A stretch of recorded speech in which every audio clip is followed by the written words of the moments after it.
आप दोनों ने पूरी दुनिया देखी है, अगर हेल्थ केयर सिस्टम की बात करें, how do you feel, where is Indian health care system as compare to the whole world? Long way to go, long way to go. I think knowledge भी नहीं है और पता भी नहीं है।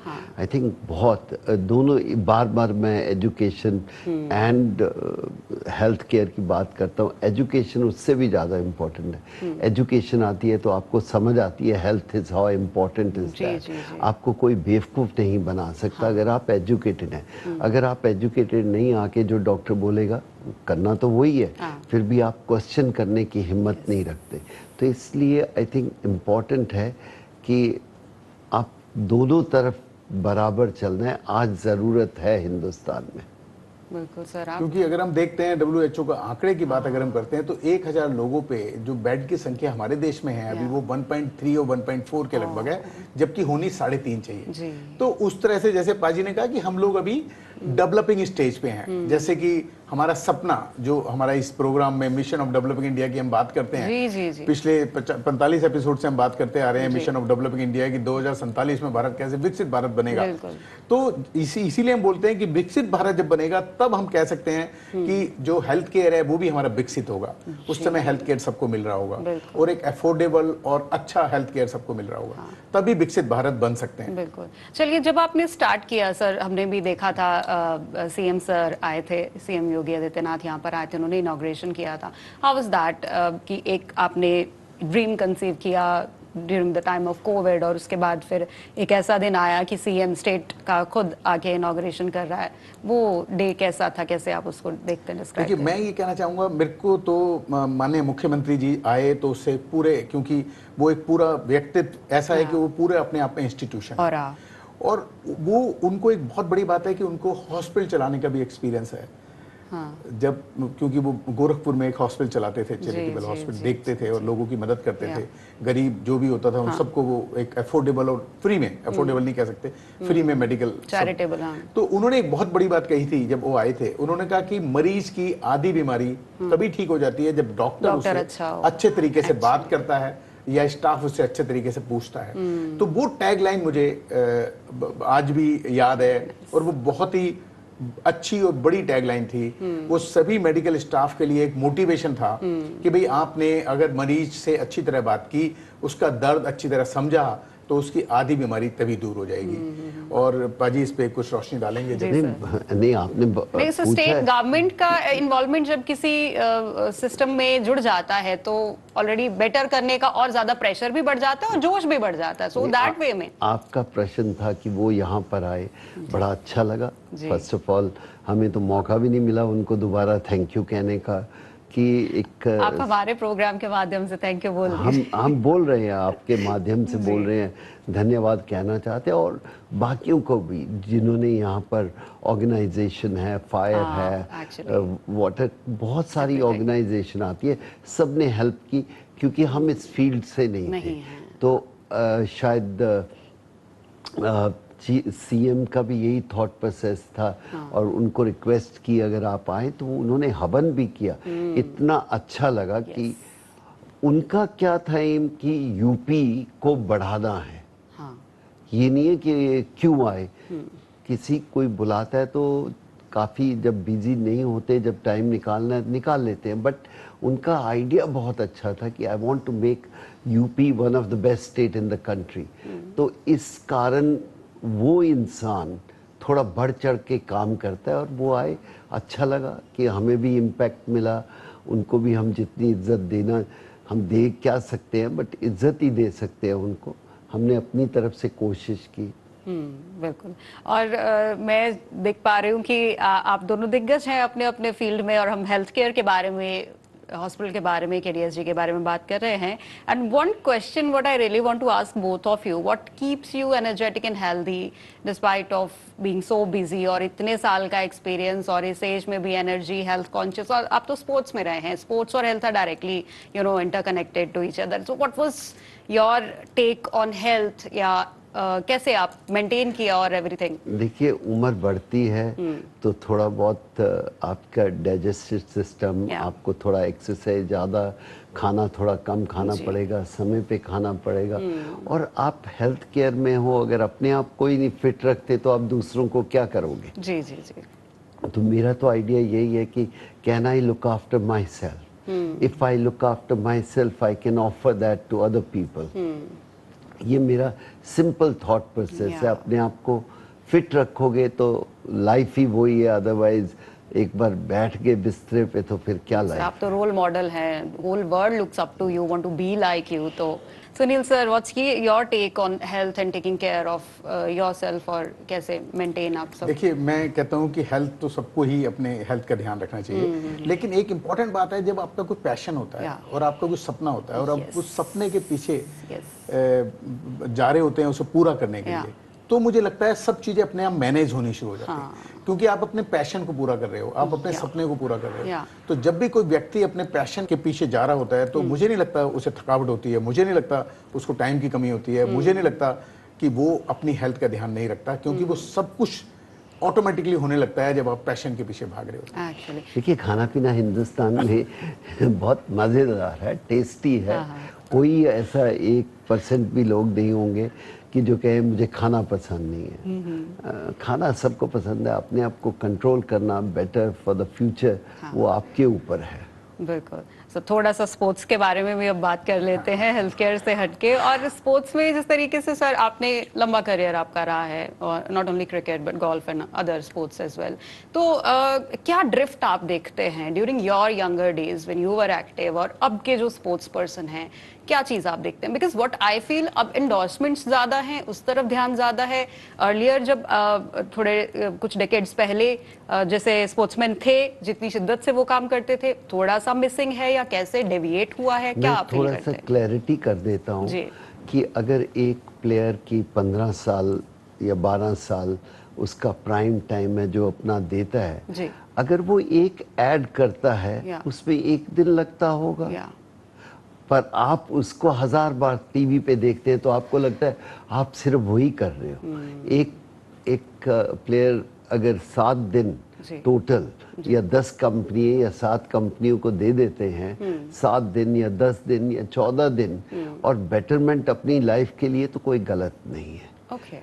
आपके लिए भी आपके पास ये पहले इंस्ट्रूमेंट, ये टेक्निक नहीं थी, तो आज स्पोर्ट्स वालों के पास है।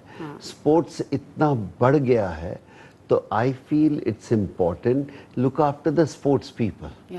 ये ना हो कि आपका जो स्टार है वो 15 साल तक है, उसके बाद वो स्ट्रगल कर रहा है कि खाने के पैसे भी ना हो।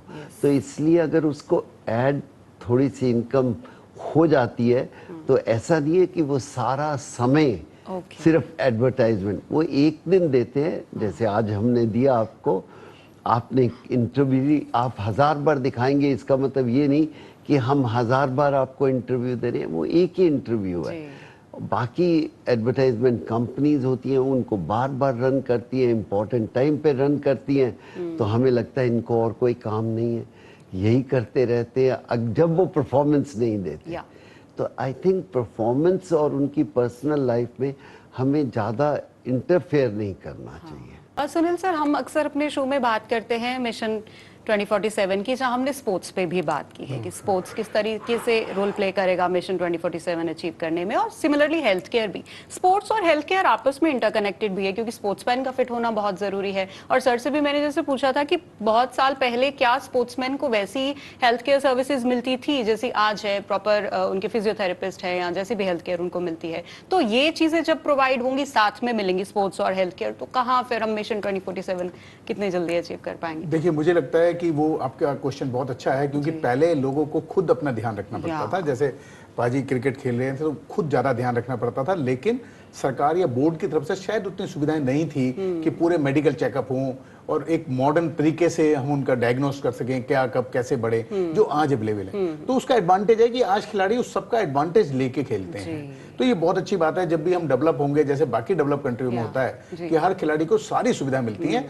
चाहे वो हेल्थ चेकअप हो और बाकी जितने भी तरह का, मतलब उनकी पर्सनल जो बॉडी होती है और जो हेल्थ होती है, या जो उनके बॉडी के पैरामीटर्स होते हैं, उनको देखते हुए उनको सुविधा मिलती है। पहले जनरलाइज था कि सबको एक तरह की सुविधा दे दी गई, तो ये बहुत बड़ा अंतर है। और डेवलप जब इंडिया होगा तो ये और अंतर ठीक होगा और हम और अच्छे तरीके से मॉडर्न टेक्नोलॉजी के माध्यम से सभी खिलाड़ियों को नहीं, हर व्यक्ति को, देश के और देश के ही क्यों, बाहर के लोगों को भी मेडिकल की सुविधा दे पाएंगे। बिल्कुल। और जहाँ पर आपकी बात को बड़ा करना चाहता हूँ, जहाँ पर पहले 10 दिन लगते थे ठीक होने में, आज 2 दिन लगते हैं। टेक्नोलॉजी, साइंस, ये सब चीज़ें आई हैं, तो इससे बहुत फ़र्क पड़ा है। और मैं ये कहूँगा कि आज का स्पोर्ट्स पर्सन शायद हमसे ज़्यादा समझदार है, इंटेलिजेंट है, सेंसिबल है, और अगर नहीं है तो उनके पास सुविधा है टू बिकम बेटर। अभी मैं हाल ही में गया, क्रिकेट की अगर बात करें तो क्रिकेट ड्रेसिंग रूम में इनका आइस बॉक्स है। आइस बॉक्स मीनिंग आप खेल के आते हो, अगर आपको कुछ है, उनके पैच लगा होता है बॉडी के साथ, इनको कितनी थकावट हुई है या कितने किलोमीटर भागे हैं, किसकी बॉडी रिड्यूस कर रही है, उसको इनटेक क्या लाना है, या उनको रिटायर्ड करना है थोड़ी देर के लिए, ये सब सुविधाएं बढ़ रही हैं। और अगर हमारे देश को हम जो ओलंपिक सोचते हैं कभी इधर करेंगे या बाकी स्पोर्ट्स करेंगे, उसके लिए हमें इन पैरामीटर को ध्यान में रख के फ्यूचर में जाना होगा और कंपीट करना है वर्ल्ड से, तो उसी लेवल पे होना चाहिए। चलिए फॉर एग्जांपल हमारा, क्योंकि शो गांव-गांव तक देखा जाता है, गांव में कोई बच्चा है अपने आप को प्रिपेयर कर रहा है किसी गेम के लिए, उसके पास उतनी सुविधाएं नहीं है, क्या आप टिप्स और सजेशंस उसको देंगे? देखिए, 2 चीजें हैं, कोई डॉक्टर आ जाए जी, कोई साइंटिस्ट आ जाए, आपको आपकी बॉडी से बेहतर कोई नहीं जानता एक्चुअली। तो जो गांव में बच्चे खेल रहे हैं, ये बड़े हो रहे हैं, वो अपने आप को पहचाने, अगर लग रहा है कि दर्द है तो वो है, ज़्यादा अपने आप में डॉक्टर बनने की ज़रूरत नहीं है। ये है, कभी कभी वो कहते हैं ना कि थोड़ी बहुत डॉक्टरी आई तो अपनी तबीयत खुद ही ख़राब कर ली। तो मुझे लगता है कि जो आपने बात की है, वो छोटे छोटे गांव के जो बच्चे खेलना चाहते हैं, वो बेपरवाह खेलें, लेकिन अपने आप को ध्यान रखें, रिस्क दो, खाना प्रॉपर होना चाहिए, स्लीप प्रॉपर होना चाहिए। सबसे ज़्यादा जो हम एम्फेसिस देते थे उस टाइम कि नहाकर सोना है, तंदुरुस्त अगर उठना है तो नहाकर सोना है। ये छोटी छोटी चीज़ें हैं जो आपके माध्यम से हम बच्चों को बता सकते हैं। अपने आप को लुक आफ्टर करो, स्वच्छ रखोगे तो बेटर परफॉर्म करोगे। बिल्कुल। सुनील सर, आपका भी जर्नी बहुत लंबा है और आप रीनाउंड पर्सनालिटी हैं हमारे इंडिया की, और ये भी मैं जानना चाहूंगी, जब आपने स्टार्ट किया था अपना करियर, या स्टूडेंट आप रहे होंगे, क्या आप भी खेलते थे और कैसे फिर उस दौरान अपना ख्याल आप रखते थे? देखिए, हमारे समय पे हर व्यक्ति खेलता भी था। हम कॉलेज में थे तो ऑब्वियसली बात ही खेलना जरूरी था उस समय। अच्छा, उस समय हमारा ऐसा नहीं होता, सभी स्पोर्ट्स खेलते थे क्योंकि जिसका मौका मिल जाए, क्योंकि हमारा तो मेन जो एम था वो खेलना ही था। पढ़ना तो साइड में हो गया, तो पहले ये था कि खेलना है, जो मिल जाए। साइड में था, उसके बाद भी you were a topper, right? वो नहीं, टॉपर मैं कभी नहीं रहा। मैं हमेशा मीडियोकर या फर्स्ट टाइम में क्लियर किया था इसे, वो ठीक है, लेकिन मैं वैसे मीडियोकर या मीडियोकर से कम का स्टूडेंट रहा हूं। चलो, मीडियोकर स्टूडेंट्स भी सक्सेसफुल होते हैं, you see the examples over here. Mediocre student he successful होते हैं। जी हाँ, तो लेकिन ये बात जरूर है कि हमने ये मिथ, जब मैंने सीए कर लिया तो तोड़ा, कि पहले ये लोग कहते थे कि सीए सिर्फ ऑडिट ही करता है। तो हमने बोला नहीं, सीए ही ऑडिट कर सकता है, लेकिन सीए ऑडिट के साथ साथ वैल्यू क्रिएशन करता है। वो किसी भी बिजनेस के इकोसिस्टम में वैल्यू क्रिएट करके उस बिजनेस को बढ़ा सकता है। किसी भी देश की इकोनॉमी में पूरे सिस्टम को अपनी, जो उसकी अपने एक्सपीरियंस है उससे उस पूरे सिस्टम को बड़ा कर सकता है, जिससे देश आगे बढ़े। तो सीए के पास वो सब स्किल सेट होता है जिससे वो किसी भी फील्ड में जाके एक्सेल कर सकता है, किसी भी बिजनेस में, क्योंकि उसका तो कोई बिजनेस नहीं होता वो, लेकिन वैल्यू क्रिएशन का मास्टर है। उसकी जो मास्टरी है वो वैल्यू क्रिएशन में है, कि आपके बिजनेस में कैसी वैल्यू क्रिएशन हो। वो सबसे पहले बिजनेस को बताता है कि आपकी कमजोरी या कमी या लिमिट्स क्या हैं। उसके बाद उसे डेवलप करता है कि कैसे आपने इन लिमिट्स के बावजूद बिजनेस को बढ़ाना है और किस दिशा में बढ़ाना है। तो इसलिए मैं हमेशा बोलता हूं कि जो सीए हैं वो सिर्फ ऑडिट नहीं करते, हाँ वो ही सिर्फ ऑडिट कर सकते हैं, ये सच्ची बात है, लेकिन वो नेशन बिल्डर हैं और वही देश को, पूरे देश को, किसी भी देश को आप देखोगे तो जो चार्टर्ड अकाउंटेंट होता है वही देश को बढ़ाता है और वही देश को बताता है कैसे आगे बढ़ाना है। क्योंकि सबसे देश कैसे बढ़ता है, जब बिजनेस बढ़ते हैं। बिजनेस में सबसे पहली हैंड होल्डिंग कौन देता है, सीए सबसे पहली, उसके बाद सरकार आती है। सरकार की योजनाओं का लाभ कैसे अप्लाई करना है लेने के लिए, वो भी सीए ही बताता है। तो सीए का बहुत महत्वपूर्ण रोल है। तो वो जो एक्सपीरियंस था, वो एक्सपीरियंस हम हॉस्पिटल में भी लेके आए कि कैसे अगर हम हॉस्पिटल खोलें और जो सपना पूरा करें तो उसमें क्या चीज ध्यान रखें जिससे कि हॉस्पिटल के जो भी चीज हम लेके चले हैं वो सब सक्सेसफुली पूरी हो पाए। तो इसीलिए आप देखेंगे चार्टर्ड अकाउंटेंट जो भी वेंचर शुरू करते हैं, अधिकतर मेरी नॉलेज में सभी सक्सेसफुल होते हैं। जी बिल्कुल। और एक टर्म मेरे माइंड में आ रही थी सर, क्योंकि आपने दोबारा हॉस्पिटल की बात छेड़ी, NABH अप्रूव्ड। सो उसके बारे में लोगों को बताएं कि ये क्या है इसका अप्रूवल और क्यों बहुत ज्यादा जरूरी होता है। देखिए NABH हमारे देश का एक बोर्ड है जी, जो कि ये तय करता है, उसमें 600 से ज्यादा पैरामीटर्स हैं उनके, उसमें वो चेक करते हैं कि हॉस्पिटल सबको पूरा करता है कि नहीं करता। मतलब कि उनका जो इन्फेक्शन कंट्रोल करने का प्रोटोकॉल क्या है, सर्जिकल प्रोटोकॉल क्या है, बहुत सारी चीजें। So that has to be 600/600, एक भी कम नहीं, वो पूरे होने चाहिए, तभी आपको NABH मान्यता देता है। उसकी मान्यता लेने से रिकग्निशन और उसके मान्यता देने की एडवांटेज है कि आम पब्लिक को यह पता लग जाता है कि इसकी है तो इसका मतलब इसके सारे पैरामीटर ठीक हैं, इसमें रिस्क नहीं है अगर वो आते हैं तो। इसलिए ये NABH बहुत महत्वपूर्ण रोल अदा करता है। Coming back to you sir, फिर से थोड़ा स्पोर्ट्स की बात कर लेते हैं, क्योंकि मुझे लगता है जब लोग टीवी पे आपको देखते हैं तो दे are more keen to know about your personal life and sports. तो जिस तरीके से आज हम क्रिकेट को देखते हैं, क्रिकेट का बूम जो है वो आपने जब वर्ल्ड कप खेला, जीता, उसके बाद इंडिया में क्रिकेट का जो बूम आया, और आज इंडिया में, इंडिया का जो क्रिकेट या हमारे जो आज के स्टार क्रिकेटर्स हैं वो पूरे वर्ल्ड के नंबर 1 क्रिकेटर्स हैं। बट डोंट यू फील कि ऐसे में बाकी स्पोर्ट्स जो हैं वो उनको उतना हाइप नहीं मिल पाया, नहीं मिल पा रहा है? इसका रीजन क्या है? और बाकी जो, क्योंकि हर बच्चा, हर लड़का यही कहता है मुझे क्रिकेटर बनना है, वो बाकी के स्पोर्ट्स का जज्बा जगाने के लिए क्या करना होगा?